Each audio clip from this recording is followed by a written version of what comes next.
साथियों नमस्कार। Advocate Narendra Joshi YouTube channel और सोशल मीडिया प्लेटफॉर्म पर आपका हार्दिक स्वागत है। साथियों, आज एक महत्वपूर्ण बात करेंगे और वो ये है कि यदि आपने कोई भी लोन लिया है, सिक्योर्ड लोन लिया है, अनसिक्योर्ड लोन लिया है, तो बैंक आप पर क्या कार्रवाई कर सकता है यदि आप लोन की अदायगी नहीं करते, यदि आप लोन नहीं भर पाते हैं। साथियों, वह कार्रवाई भी ठीक है और उन कार्रवाई से बचने के क्या कोई तरीके होते हैं, कैसे बचा जाए यदि हम विलफुल डिफॉल्टर नहीं हैं और ऐसे मामलों में क्या कर सकते हैं, उस चीज की पूरी जानकारी मिलेगी इस वीडियो में। इस वीडियो का मकसद ये कतई नहीं है कि लोग लोन डिफॉल्टर बने और लोन नहीं भरे।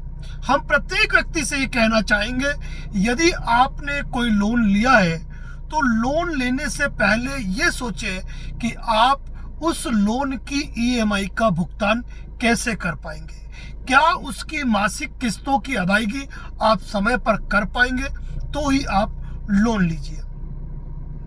कई लोग अपने भविष्य को देखते हुए कितनी किस्तें भर पाएंगे उसके हिसाब से सोच समझकर लोन लेते हैं, लेकिन किसी विषम परिस्थितियों के चलते या कोई आकस्मिक दुर्घटनाओं के चलते, रोजगार के लॉस के कारण या मार्केट की मंदी के कारण जो भी कहा जाए, उस लोन की राशि का भुगतान नहीं कर पाते हैं और बैंक उनके खिलाफ कानूनी कार्रवाइयां शुरू कर देता है और लोग उलझ जाते हैं कानूनी कार्रवाई में। आज यही जानकारी हम आपको देंगे कि यदि आप लोन का डिफॉल्ट करते हैं, लोन नहीं भरते हैं, तो बैंक आपके खिलाफ क्या क्या कार्रवाई कर सकता है और आप उससे बचने के लिए, यदि आप विलफुल डिफॉल्टर नहीं है, तो आप क्या कर सकते हैं। तो साथियों, सबसे पहले हमें यह जानना जरूरी है कि हमने जो लोन लिया है वह लोन सिक्योर्ड लोन है या अनसिक्योर्ड लोन है।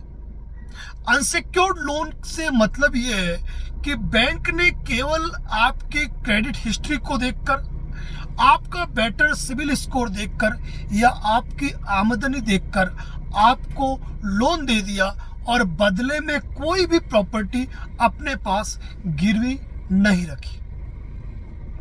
दूसरा सिक्योर्ड लोन वो है कि आपने कोई प्लॉट, कोई मकान, कोई कमर्शियल प्रॉपर्टी या फिर आपने टू व्हीलर, फोर व्हीलर, कोई भी ऐसी, या फिर कोई आपने इंडस्ट्रीज खोली है, यानी कि कोई ऐसा लोन लिया है जिसके बदले आपने कोई संपत्ति गिरवे रखी है।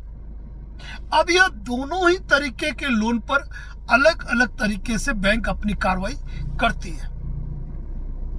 अब मान लीजिए कि बात करते हैं हम आपके उस लोन की जो कि आपका अनसिक्योर्ड लोन है, यानी कि कोई भी चीज आपकी बैंक के पास गिरवी नहीं है। और ऐसी स्थिति में यदि आप पहला महीना किसी कारण से किस्त डिफॉल्ट हो जाते हैं, तो पहले महीने डिफॉल्ट हो जाने पर बैंक कोई कार्रवाई नहीं करता है। अब इसी तरह यदि आपने दूसरा लोन दूसरे महीने की किस्त भी डिफॉल्ट कर दी, तो ऐसी स्थिति के अंदर भी बैंक आपको फोन करता है और रिकवरी एजेंट्स आपके पास आते हैं और कोशिश करते हैं कि आप उस लोन की जो किस्त राशि है उसका भुगतान कर दें। साथियों, जो आपको अनसिक्योर्ड लोन मिला है वह आपकी क्रेडिट हिस्ट्री को देख के मिला है, आपकी इनकम को देखकर मिला है, और इस मामले के अंदर बैंक की जो है वो रिस्क ज्यादा होती है, यानी कि सबसे ज्यादा अगर कोई लोन राशि डूबती है तो वह अनसिक्योर्ड राशि है। ऐसी स्थिति में बैंक आपके खिलाफ क्या कार्रवाई कर सकता है? तो सबसे पहले तो यह है कि जब बैंक आपको कोई भी लोन देगा, अब यहां पर सिक्योर्ड और अनसिक्योर्ड दोनों के लिए बात आ गई कि बैंक ने यदि आपको लोन दिया है तो बैंक वो जमाने गए कि आप महीने महीने जाकर किस्तें जमा कराते थे या आप प्रत्येक लोन के चेक काट के देते थे और उनके खाते से, आपके खाते से लोन की किस्त कटती थी। यहां पर हर महीने ऑटो डेबिट के माध्यम से आपके बैंक खाते से किस्त कट जाती है।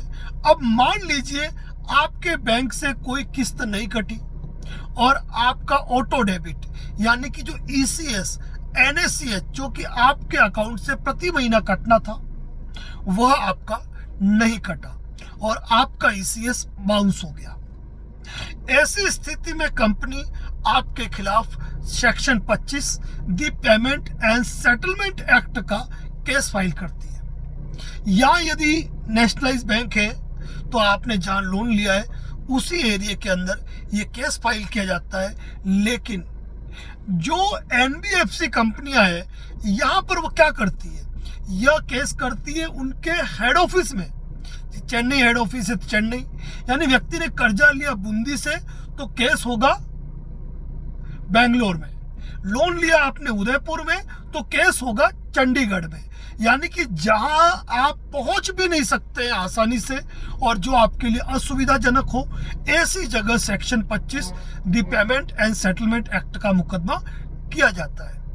अब यहां पर सीधी सी बात है कि section 25 the payment and settlement act के केस से बचने के लिए रामबाण इलाज क्या है? कुछ भी नहीं।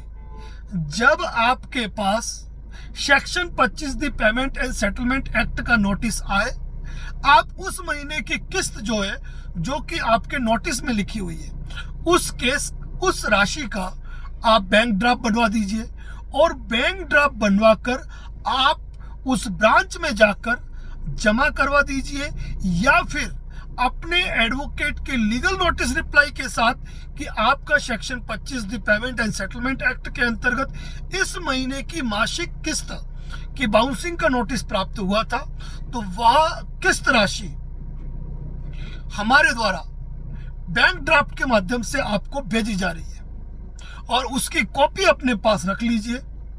तो इस मामले में बैंक आपके खिलाफ section 25 the payment and settlement act के अंतर्गत कोई कार्रवाई नहीं कर पाएगा। अब मान लीजिए कि उस समय आपके पास पेमेंट की व्यवस्था नहीं थी। Section 25 the payment and settlement act 138 NI act यानी कि चेक बाउंसिंग केस के तर्ज पे चलता है। अब उन्होंने आपको नोटिस दिया, 15 दिन के अंदर आपने पेमेंट नहीं किया, उन्होंने केस फाइल कर दिया। अब मान लीजिए उन्होंने कहीं पर भी केस फाइल किया है और जब आपके पास 2 महीने 4 महीने 6 महीने बाद जब कोर्ट का समन आता है, तो ऐसे समय पर भी सुप्रीम कोर्ट का क्लियर कहना है कि यदि आप समन की स्थिति पर उपस्थित होकर जो चेक अमाउंट है या ECS अमाउंट है वह राशि भी यदि आप जमा करा देते हो तो उस केस में सेटलमेंट हो जाता है। अब मान लीजिए आप वहां जाने में सक्षम नहीं है, तो ऐसी स्थिति के अंदर उस एरिया के जो एडवोकेट्स हैं आप ऑनलाइन उनको सर्च कर सकते हैं और आप उनसे बात करके उनकी अंडरटेकिंग पेश करवा के आप जो EMI है उसका बैंक ड्राफ्ट बना के उनको भेज देंगे तो वह आपके बिना जाए भी आपका वह केस निपट जाएगा। लेकिन ये बात कर रहा हूं समन की स्थिति पर। इसी प्रकार साथियों, ये तो सेक्शन 25 मंथली किस्त का मामला हो गया कि जब जब भी आपके ऊपर मंथली किस्त का चेक किया, कैश किया, तो आपने उस मामले को निपटा दिया। पर जनरली कई बार कंपनी वाले क्या करते हैं कि 138 NI एक्ट यानी कि आपका जितना लोन बाकी है, अगर आपका लोन NPA हो गया तो NPA की स्थिति में वह आपके सिक्योरिटी पड़े हुए चेकों का इस्तेमाल करते हैं और कहते हैं कि आपको सूचना दी, आप आए और लोन के भुगतान के लिए आपने चेक दे दिया और चेक बैंक में प्रेजेंट कर देते हैं और आपके ऊपर 138 NI एक्ट का मुकदमा दायर कर देते हैं। अब इसके लिए भी डिफेंस के तरीके हैं, लेकिन हर चीज को यूट्यूब पर, सोशल मीडिया पर सार्वजनिक तौर से नहीं कहा जा सकता है। उसके लिए आप एक एक्सपर्ट एडवोकेट की राय ऑनलाइन भी ले सकते हैं या फिर किसी एडवोकेट से मिलकर भी राय ले सकते हैं कि मेरे सिक्योरिटी पे चेक दिए हुए हैं और मेरे 138 NI एक्ट के अंतर्गत चेकों का दुरुपयोग ना हो, उसके लिए बचने का क्या रास्ता है। तो सेक्शन 25 का बता दिया मैंने आपको, 138 NI एक्ट का बता दिया। ये सिक्योर्ड लोन के अंदर भी है, अनसिक्योर्ड लोन के अंदर भी है। अब बात करते हैं आर्बिट्रेशन अवार्ड। जब आप कोई अनसिक्योर्ड लोन लेते हैं, ऐसी कंपनी में कंपनी क्या करती है, अपने आर्बिट्रेटर की ओर से आपको नोटिस भेजती है कि आपका जो मामला है वह आर्बिट्रेटर के समक्ष रखा गया है, आप अपना जवाब प्रस्तुत करें। और जनरली आर्बिट्रेटर जो होते हैं वो कंपनी के हितबद्धी होते हैं। वह ऋण धारक जो होता है, जिन्होंने लोन ले रखा है, उनके पक्ष में तो उनकी बात ही नहीं होती है। तो ऐसी स्थिति में व्यक्ति आर्बिट्रेटर के समक्ष जाता नहीं है और आर्बिट्रेटर एक्स पार्टी अवार्ड कर देता है। हाल ही में जयपुर के कमर्शियल कोर्ट के अलावा विभिन्न जिलों की कोर्टों ने ऐसे कई आर्बिट्रेशन अवार्ड को, जो कि उन्होंने एक तरफा आदेश पारित किए, उनको अपास्त कर दिया। उनको विधिक रूप से सही माना ही नहीं, क्योंकि आर्बिट्रेटर के लिए दोनों पक्षों की सहमति आवश्यक है और वहां पर आर्बिट्रेटर केवल एक नोटिस भेजकर अपनी खानापूर्ति करते हुए आर्बिट्रेटर की कार्रवाई कर देता है। तो फिलहाल आर्बिट्रेटर की कार्रवाई भी अगर होती है ना, तो उसको एग्जीक्यूशन कराने के लिए, उस अवार्ड को का एग्जीक्यूशन करने के लिए आपके जिले की जिला अदालत में पेश किया जाता है, जहां आप विभिन्न न्यायिक दृष्टांतों का हवाला लेते हुए आप उस चीज में अपना बचाव कर सकते हैं। अब इसके अलावा रिकवरी एजेंट, जो भी एनबीएफसी होती है, बैंक होती है, उनकी तरफ से रिकवरी एजेंसीज को हायर किया जाता है और रिकवरी एजेंसीज को हायर कमीशन दिया जाता है, ताकि वह येन केन प्रकारेण साम दाम दंड भेद प्रत्येक नीति को अपनाते हुए आपसे लोन की राशि रिकवर कर पाए।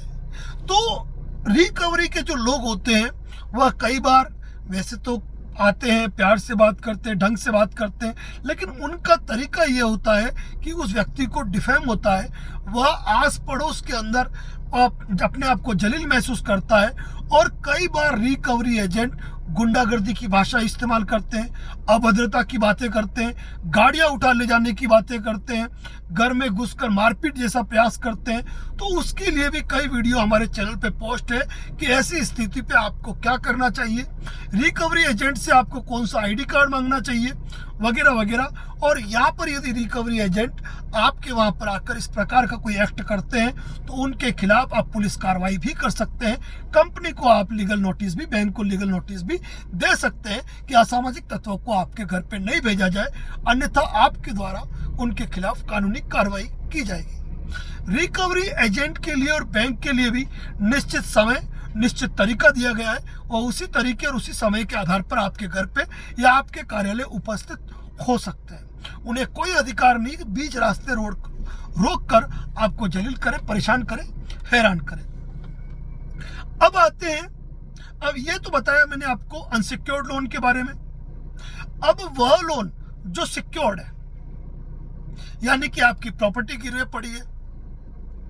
यहां पर एक बात और कहना चाहूंगा कि जो अनसिक्योर्ड लोन है, यदि आप उसको नहीं भर पाए, लंबा टाइम हो गया, तो आप उसमें सेटलमेंट भी कर सकते हैं। यानी कि लोन, सबसे पहले यही कहूंगा कि लोन हमेशा भरना चाहिए। लोन कभी भी ऐसा नहीं हो कि आप लोन राशि का भुगतान ही नहीं करें। यहां अगर आप लोन राशि का भुगतान नहीं करते हैं तो ऐसी अवस्था के अंदर आपका सिबिल स्कोर खराब होगा, आपको भविष्य में किसी बैंक से लोन नहीं मिल पाएगा, भविष्य में आपकी क्रेडिट हिस्ट्री सही नहीं हो पाएगी। इसीलिए जब भी लोन लेते हैं तो लोन राशि का पूरा भुगतान, मंथली किस्तों का भुगतान करना चाहिए, वरना आपका क्रेडिट स्कोर खराब होगा। लेकिन यदि हालात बिगड़ ही चुके हैं तो आपकी काबिलियत पर डिपेंड करता है, क्योंकि अनसिक्योर्ड लोन में बैंक कोई भी कार्रवाई करे, आपको जेल भी भेज दे, तो भी पैसा तो रिकवर नहीं होगा और बैंक का मकसद होगा कुल मिला के पैसा रिकवर करना। तो ऐसी स्थिति के अंदर जब बैंक को पैसा रिकवर करना है और उसका मकसद केवल और केवल पैसा रिकवर करना है, तो मात्र जेल भेज देने से उसका मकसद कभी भी पूरा नहीं होगा। तो ऐसी स्थिति के अंदर यदि आपका लोन 100 रुपए का है और ब्याज पेनल्टी सहित 150 रुपए भी हो चुका है, तो आपके अंदर काबिलियत है और आप यदि उसको लेवल पे ला सकते हो तो 50 रुपए 40 रुपए तक की राशि के अंदर उसमें सेटलमेंट हो जाते हैं। ये बात अलग है कि आपका सिविल स्कोर डाउन होगा, लेकिन जब पूरी तरीके से कर्जे में डूब चुके हो, लिए वो लोन आपको भरे नहीं जा रहे हैं, तो आप सिविल स्कोर की चिंता करके क्यों जीवन को दुखी करो। अगर आप भविष्य मैनेज करोगे तो सिविल स्कोर और अप होगा। लेकिन जब बात सिक्योर्ड लोन की आती है, जहां आपकी प्रॉपर्टी पोजीशन में है, मतलब कि मॉर्गेज है, चाहे वह कार लोन हो, प्रॉपर्टी लोन हो, होम लोन हो, कंस्ट्रक्शन लोन हो, तो ऐसी स्थिति में जब आपकी प्रॉपर्टी किसी के पोजीशन में है, मॉर्गेज लोन के रूप में हाइपोथिकेट है, तो ऐसी स्थिति के अंदर आज की तारीख में बैंकों के पास सबसे बड़ा हथियार प्रॉपर्टी के मैटर में सरफेसी एक्ट का आया है। यानी कि आपने अगर लगातार 3 महीने अपना लोन डिफॉल्ट कर दिया, तो वह सेक्शन 13 सबसेक्शन 2 का आपको नोटिस देंगे। 60 दिन का आपको नोटिस दिया जाएगा, और उस 60 दिन का नोटिस देने के बाद जो प्रॉपर्टी है, अगर आप 60 दिन के अंदर लोन की प्रक्रिया पूरी नहीं करते हो, तो सिंबलिक पोजीशन ले लेंगे और डीएम का ऑर्डर करवा के आगे उस प्रॉपर्टी को ऑक्शन कराकर अपनी राशि वसूल कर लेते हैं। कार लोन के मैटर में भी ऐसा ही होगा, कंस्ट्रक्शन लोन के मैटर में भी ऐसा ही होगा। कार लोन के अंदर गाड़ी को सीज करने का मेमो बनता है, वह सीजिंग मेमो बनवाकर गाड़ी को जब्त कर सकते हैं। तो ऐसे मामलों में जब आपका लोन सिक्योर्ड है, तो सिक्योर्ड लोन की अवस्था में बैंक कभी भी सेटलमेंट करने की स्थिति में नहीं आता है। ज्यादा वो अपनी पेनल्टी छोड़ देगा, अपना इंटरेस्ट छोड़ देगा, लेकिन प्रिंसिपल अमाउंट में से वह रुपया कम नहीं करता है, क्योंकि उनको मालूम है कि हमारे पास वैसे ही प्रॉपर्टी गिरवे पड़ी हुई है, हम आज नहीं तो कल लोन की राशि रिकवर कर लेंगे। वैसे ही लोन 20 साल का है, अगर साल 2 साल 3 साल हमको प्रक्रिया करनी पड़ी तो हमें कौन सी चिंता होनी है। यहाँ भी आर्बिट्रेशन अवार्ड का मैटर आता है, जो मैं पहले बता चुका हूँ। यहाँ पर भी सेक्शन 138 सेक्शन 25 का मामला आता है, the payment and settlement act, जिसकी मैं जानकारी दे चुका हूँ। वैसे मैं तमाम लोगों से कहना चाहता हूँ कि यदि आप विलफुल डिफॉल्टर नहीं है, यदि किन्हीं विषम परिस्थितियों के चलते आप लोन राशि का भुगतान नहीं कर पा रहे हैं और आपको कुछ समय की रियायत चाहिए, लोन का रिस्ट्रक्चर कराना चाहते हैं, लोन की ईएमआई को कम कराना चाहते हैं, टेनर को बढ़ाना चाहते हैं, तो एक अच्छे एक्सपर्ट से आप ओपिनियन लें, और उसके लिए उनसे मिलना पड़े तो मिले, ऑनलाइन अपॉइंटमेंट लेनी पड़े ऑनलाइन अपॉइंटमेंट ले, उसके लिए कोई चार्जेस पे करने पड़े चार्जेस पे करें, लेकिन उनसे विस्तृत चर्चा करके आप अपने लोन के मैटर में आपको जो कानूनी दिक्कतें आ रही है उनका समाधान प्राप्त कर सकते हैं। यदि आप विलफुल डिफॉल्टर नहीं है, तो ऐसी स्थिति में यदि आप लोन नहीं भर पाते हो, तो वहां पर भी आपके लिए क्या विकल्प है, सेक्शन 138 के लिए, section 25 the payment and settlement act के लिए, आर्बिट्रेशन अवार्ड के लिए, सरफेसी एक्ट के लिए, या फिर लोन की किसी भी वसूली प्रक्रिया के लिए आपके पास क्या विकल्प है। लेकिन एक बात कहूंगा साथियों, जब भी बैंक का, एडवोकेट का या कोर्ट का कोई भी नोटिस आता है तो इसको इग्नोर न करें। और सभी साथियों से एक बात जरूर कहूंगा, अनिश्चितताओं का दौर है, कोई भी लोन ले लेना, कोई भी लोन लो, सिक्योर्ड लोन लो या अनसिक्योर्ड लोन लो, आप प्रत्येक लोन का बीमा जरूर कराएं, ताकि कल ये ना हो कि आपके साथ कोई घटना दुर्घटना हो गई तो आपके परिवार वालों को बिना छत के होना पड़े, या फिर उनको उस राशि का भुगतान करना पड़े और उनको पाई का मोहताज होना पड़े। इसलिए कोई भी लोन लेते हो तो आप उस लोन की का बीमा जरूर कराएं, ताकि आपके साथ कोई घटना हो गई तो उस लोन राशि का भुगतान आपको नहीं करना पड़े। यदि आप लोन के संदर्भ में किसी भी मैटर में यदि वार्ता करना चाहते हैं तो आप कॉल बुक करा के आप फोन पर चर्चा कर सकते हैं। बिना कॉल बुक कराए आप फोन न करें। कॉल बुक करने के लिए कॉल बुक लिख के टेक्स्ट मैसेज करें, आपको रिप्लाई आ जाएगा कि किस तरीके से आप कॉल बुक कर सकते हैं। और अगर वीडियो अच्छा लगा हो तो जनहित में इसको शेयर जरूर करें, क्योंकि एक महत्वपूर्ण वीडियो है और आज की तारीख में देश की बहुसंख्यक जनता इस समस्या से पीड़ित है। तो हर व्यक्ति को अपने अधिकार जानने चाहिए कि क्या उसके कानूनी अधिकार है और उसके कर्तव्य भी क्या है। तो साथियों, इसी प्रकार के अपडेट के लिए बने रहे YouTube channel advocate Narendra Joshi पे।